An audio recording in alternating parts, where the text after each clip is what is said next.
Welcome, this is Ad reporting live for Primeur from the ISC conference in Frankfurt. And we're here talking with Tate Cantrell from Verne Global.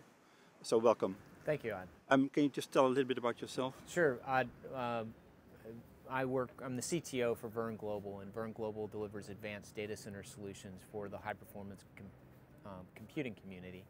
And we believe that what we call true HPC starts from the ground all the way up. And so in our campus, which is located in Iceland, we've built from the very beginning, from our connections to the geothermal energy which powers our data centers, all the way up to the orchestration layers that are provided for our bare metal compute cloud that we call hpcDIRECT. Everything in between has been built for the high-performance compute community. We started in the beginning with companies such as BMW, Volkswagen. We have financial institutions. We have research institutions such as the Earlham Institute that have their hardware and their own equipment in Iceland in our secure campus delivering high-performance computing output.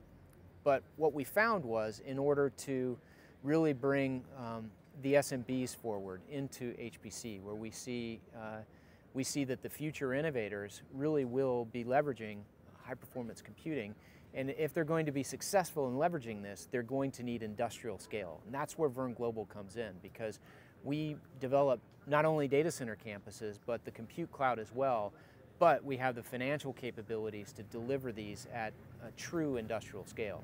So if I might tell you a little bit about how hpcDIRECT works and why it's relevant to the high-performance computing community. So first of all, hpcDIRECT is delivered on bare metal. So our customers have a one-to-one relationship with their own compute. And our experience is that customers can't get this within the cloud. Within the cloud, they have challenges such as virtual machines that where the networking is unknown between.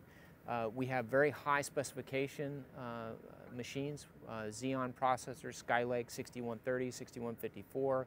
We have RAM loadout standard all the way up to a terabyte of RAM, NVMe SSD storage as you would expect, but all of our nodes are interconnected with InfiniBand EDR as well as multiple Ethernet networks optional. And this allows our customers to be able to compute in a cloud environment, both reserved or in an on-demand burst model. It allows them to compute with confidence and be able to port even their most complex MPI algorithms into our cloud and be able to operate.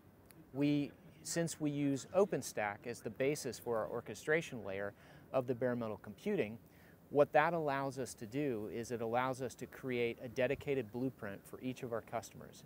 They can use industry standard tools such as CloudFormations to be able to build that stack the way they would like, and then we use what we call elements, which are simply Ansible roles, to deploy the specific libraries and software applications that customer requires. Once that blueprint is built, it's both portable to other clouds for federated purposes, but it's also a push-button environment. So if they want to grow their environment from 10 nodes up to 100 nodes, that's very easy to do, and it's just a variable modification within that blueprint file. Mm-hmm.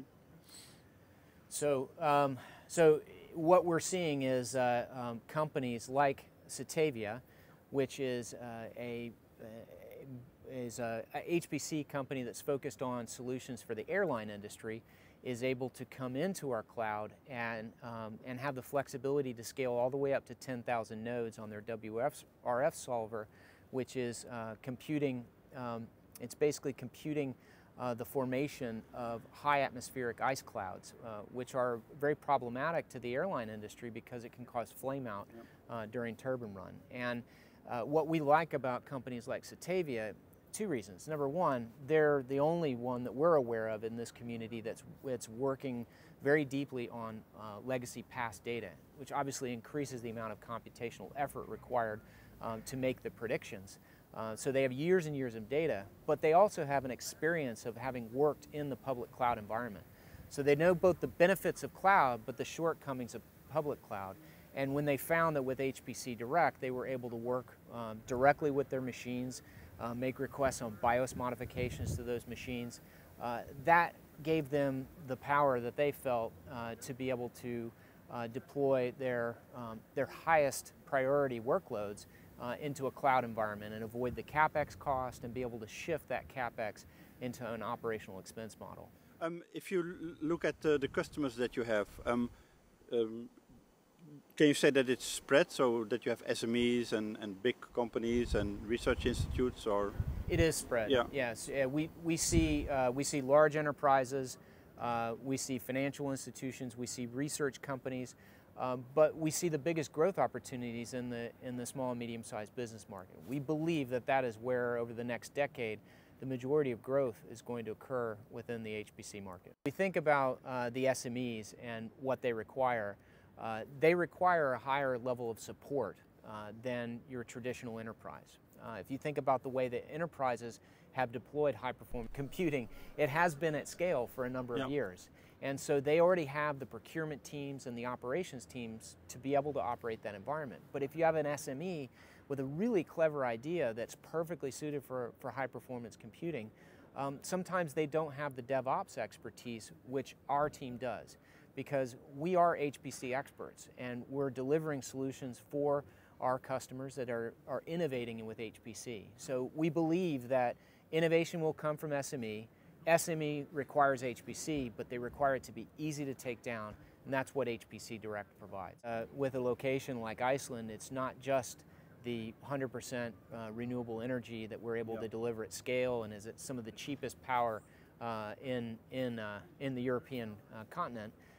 But you also get the benefits of free cooling, and we have a number of just truly unique data center solutions that we've been able to build there that you can't build anywhere else in the world. I mean, I've been working in the data center industry. I actually started in a Cray supercomputer cluster in Louisiana in the US back in 1994, somewhere around in there. So I've been around for a while. I've built a lot of big data centers, but I've never been able to build some of the unique designs that we've been able to in Iceland because of the natural free cooling and the access to truly dependable power that's delivered at industrial scale.